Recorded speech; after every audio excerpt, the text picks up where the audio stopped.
anime masterpieces locked away, family films deemed too dangerous. These aren't just cartoons with edge, they're animated bombshells America refused to show.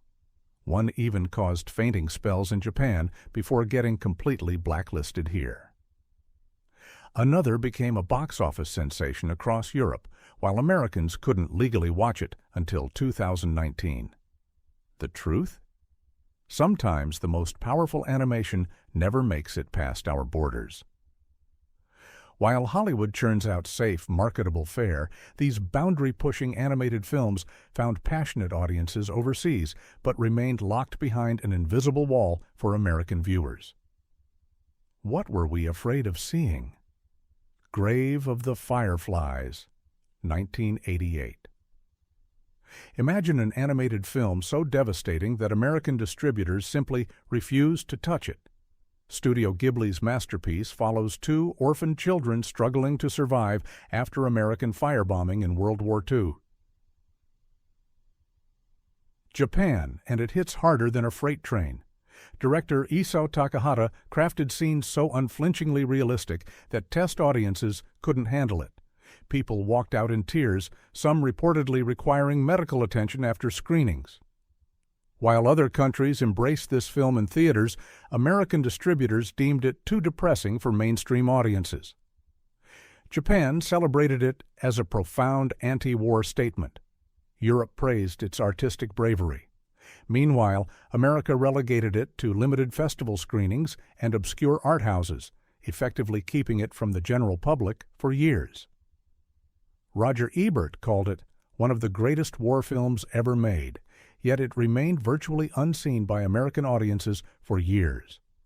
The film cost approximately $3.7 million to produce and earned modest box office returns in Japan, but its international critical acclaim made it a cultural touchstone everywhere except America. When it finally received a proper DVD release through Central Park Media in 1998, it was already a decade old.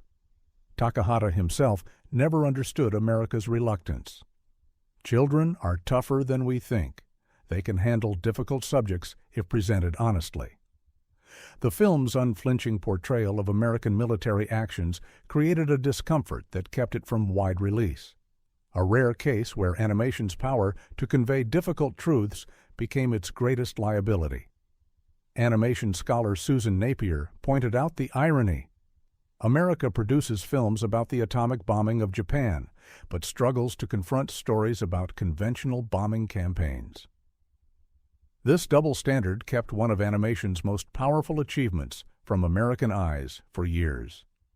When it finally received proper distribution decades later, critics wondered how such a powerful piece of animation had remained hidden for so long. Belelladana of Sadness, 1973. Japan's psychedelic masterpiece was too wild, too weird, and way too provocative for 1970s America.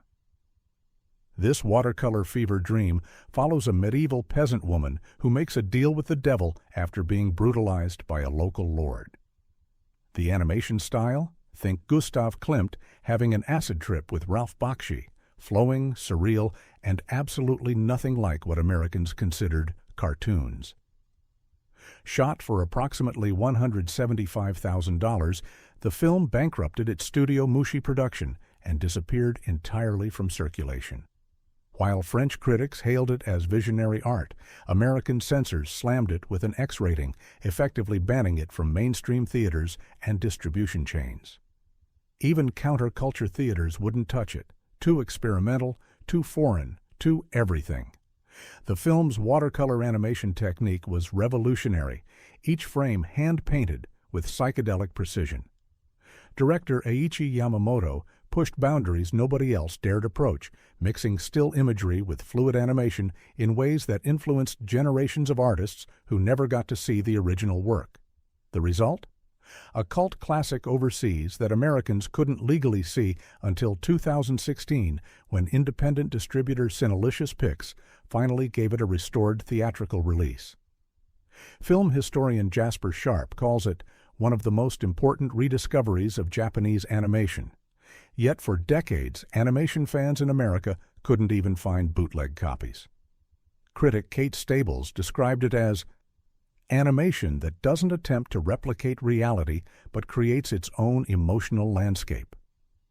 Its restoration and limited release in 2016 finally allowed American audiences to experience what European and Japanese cinephiles had treasured for generations, a truly adult animated vision that refused to play by Hollywood's rules. While modern films like Spirited Away received full theatrical runs in America, Belelladana reminds us that the country's relationship with animated art has always been complicated. Animator Mamoru Oshii noted, "America creates a false dichotomy.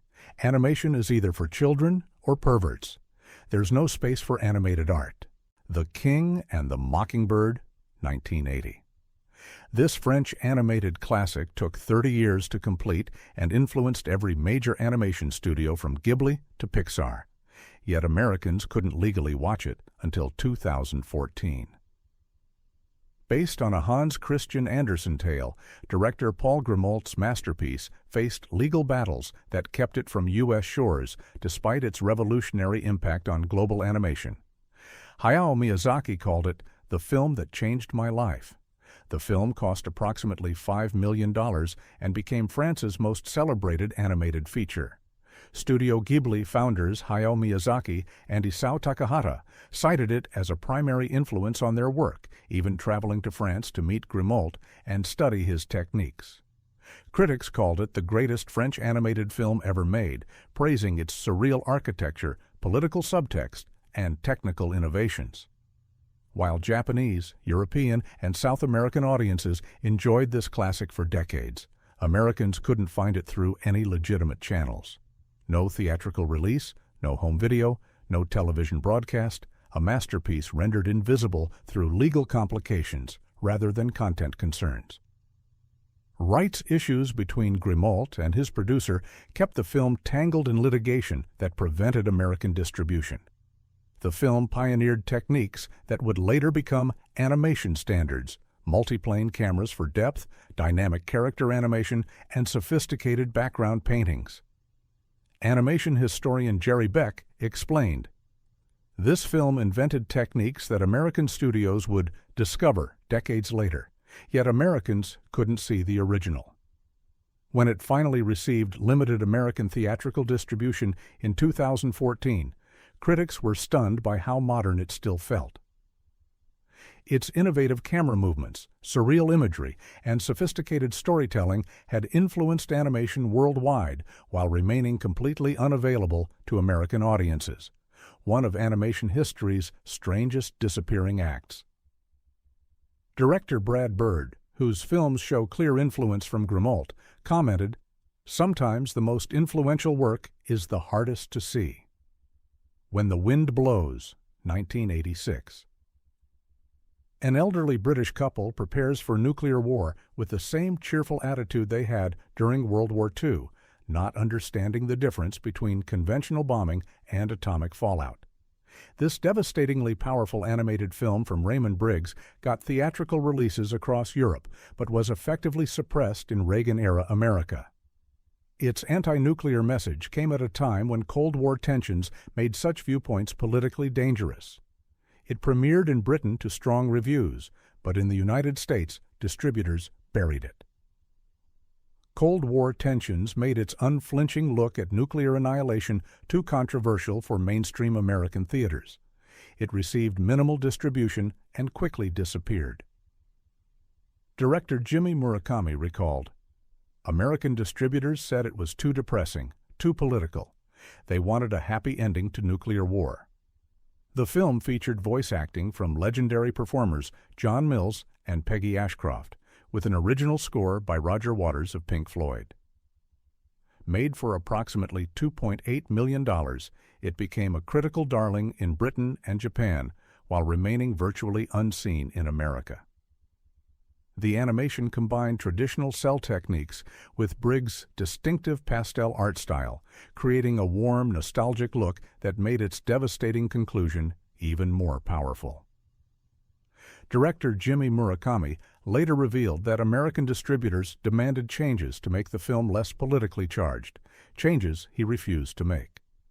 They wanted the couple to survive somehow, which completely undermined the point. The result? A film celebrated as animation's most powerful anti-nuclear statement received fewer than 50 theatrical screenings in the entire United States.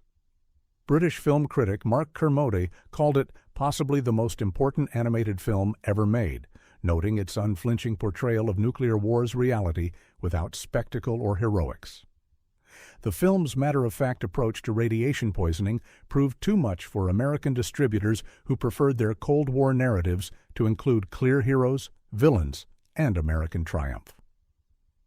When Grave of the Fireflies is discussed as animation's most devastating war film, experts point out that When the Wind Blows achieves similar emotional impact, the difference being that most Americans never had the opportunity to see it.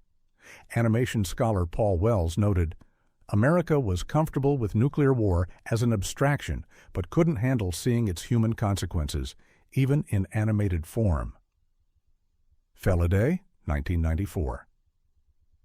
A German animated noir about a cat detective investigating brutal feline murders sounds like quirky fun until you actually watch it.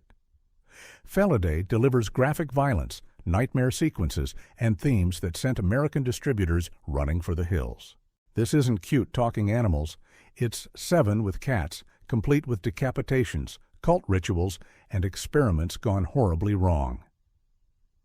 The film became a sensation across Europe, earning approximately $12 million against its $5 million budget. Critics praised its mature storytelling and refusal to water down its content for broader appeal. Germany's Der Spiegel called it a milestone in European animation. Meanwhile, American distributors took one look and said, absolutely not. No theatrical release, no VHS, nothing. The film simply didn't exist for American audiences. Director Michael Schack refused to compromise, saying, animation isn't just for children. We wanted to make a genuine thriller that happened to be animated. German audiences embraced this philosophy, making it one of the country's most successful animated films of the 1990s. Animation historian Jerry Beck noted the irony. America invented adult animation with Ralph Bakshi, then completely abandoned it. The film featured voice talent from some of Germany's most respected actors and earned multiple festival awards across Europe. The animation quality rivaled Disney productions of the era, with fluid movement and atmospheric lighting effects that enhanced its noir aesthetic. Yet in America, it remained completely unavailable through legitimate channels for over 2 decades. Author Akif Pirinci, who wrote the novel the film was based on, commented, Americans think cats should be cute and fuzzy. Our film shows nature's true brutality through cats. Perhaps that was too much reality. When it finally arrived on streaming platforms, a new generation discovered what they'd been missing, a sophisticated animated thriller that treated its audience like adults. Angel's Egg, 1985. Mamoru Oshii's haunting masterpiece defies explanation. A silent girl protects a mysterious egg in a desolate, post-apocalyptic world. No easy answers, no happy ending.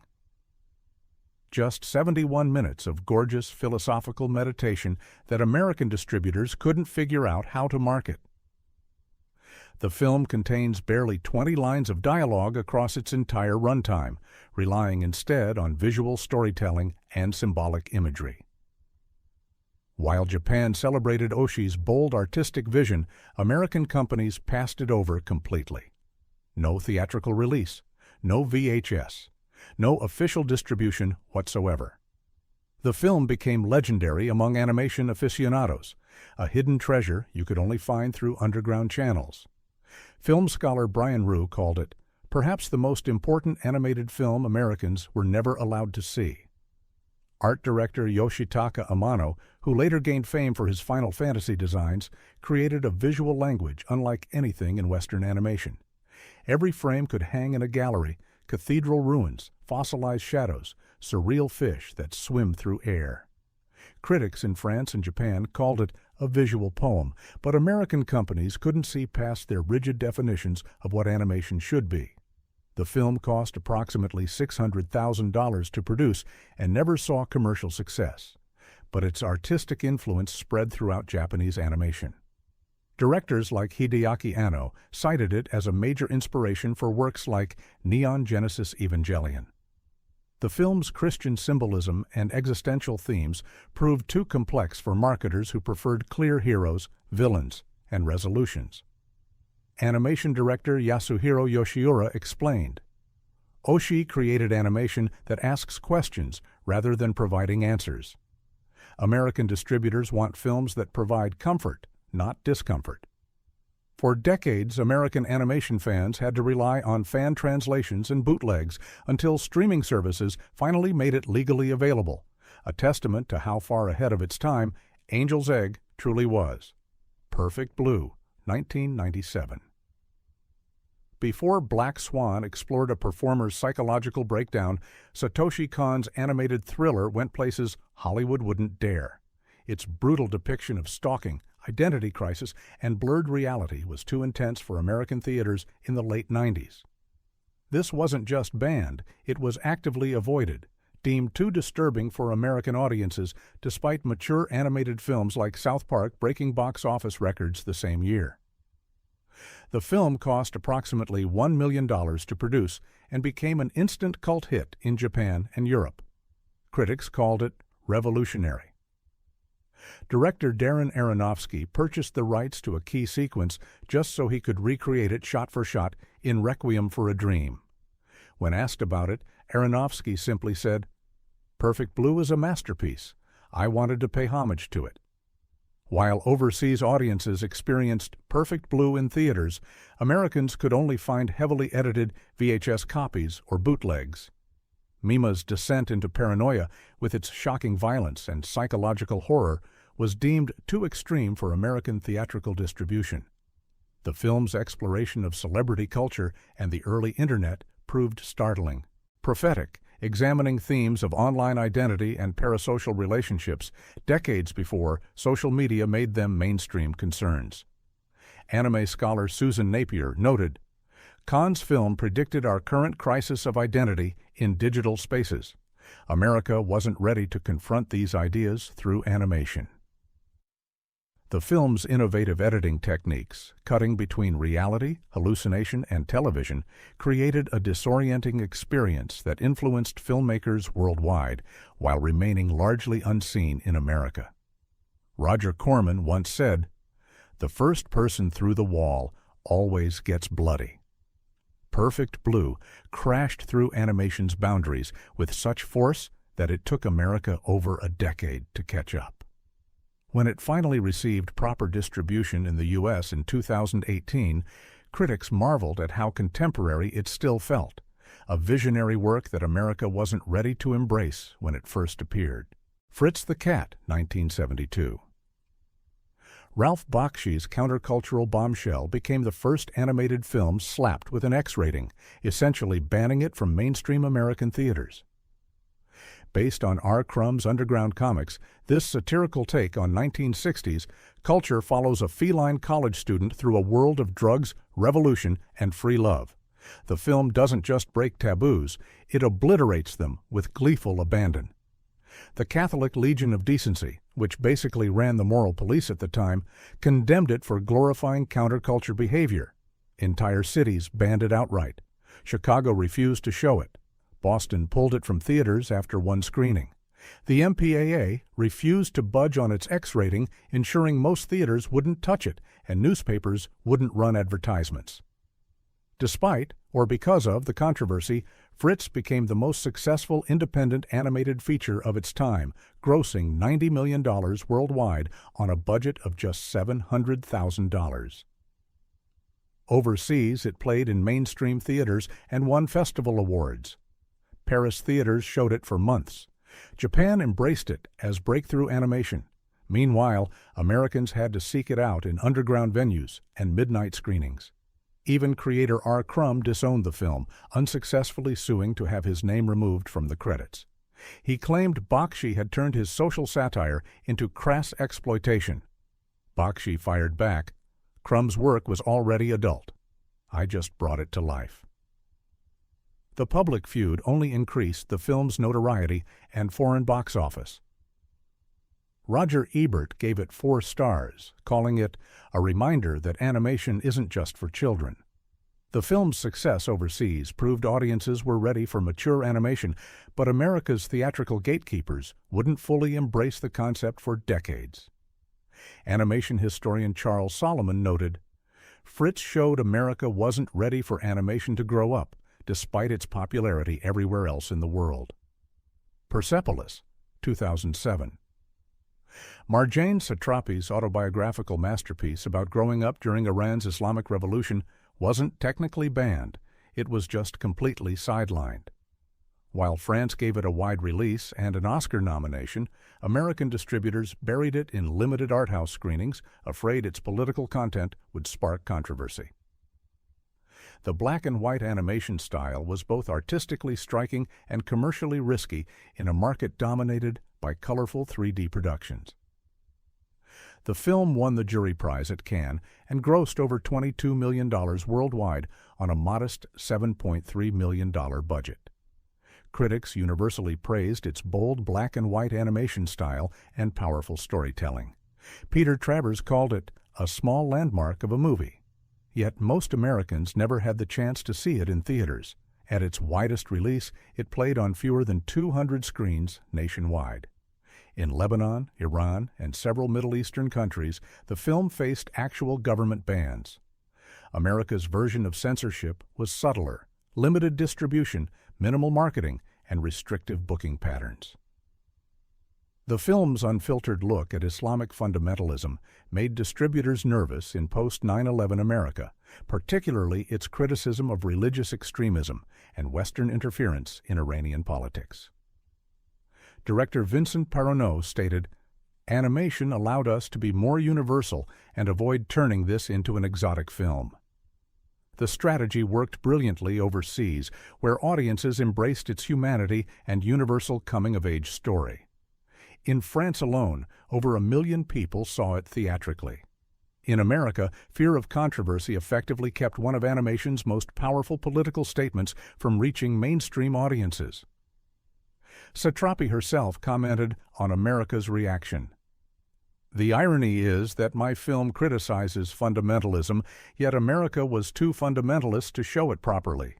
They were afraid of something that isn't even in the film." Mind Game, 2004.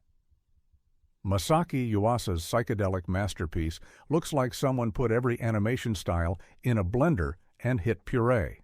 Its wild visual style and nonlinear storytelling baffled American distributors so completely that they simply passed. Japan celebrated its groundbreaking approach. America pretended it didn't exist. The film follows a loser named Nishi, who's killed, meets God, returns to life, and embarks on a surreal journey that defies description, and apparently defied American distribution as well. The film swept animation awards across Asia and Europe while remaining virtually unseen in America.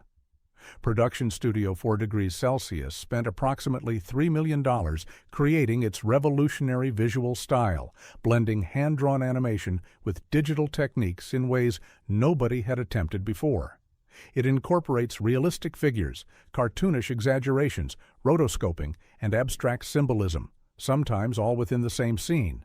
Director Yuasa refused to simplify his vision. "I wanted to make something that couldn't be categorized." Japanese audiences embraced this complexity, making it a cult hit. European festivals awarded it top prizes.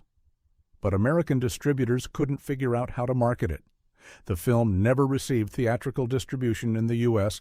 until a limited release in 2018, 14 years after it had already become legendary among animation enthusiasts worldwide.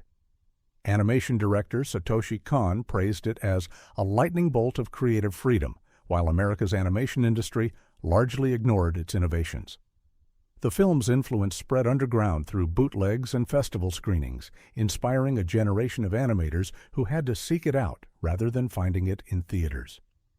When Spider-Man Into the Spider-Verse won praise for its innovative visual style in 2018, animation experts pointed out that Mind Game had pioneered similar techniques over a decade earlier. The difference? One got mainstream American distribution, the other was effectively banned through industry gatekeeping. As critic Justin Chang noted, Mind Game makes most American animation look safe, corporate, and utterly without artistic ambition. Which of these banned animations shocked you most? Have you managed to track down any of these hidden masterpieces? The irony isn't lost on artists worldwide. America, which pioneered animation technology, remains among the most restrictive markets for animation's artistic expression. Streaming services have finally made some of these classics available, but how many other masterpieces remain unseen?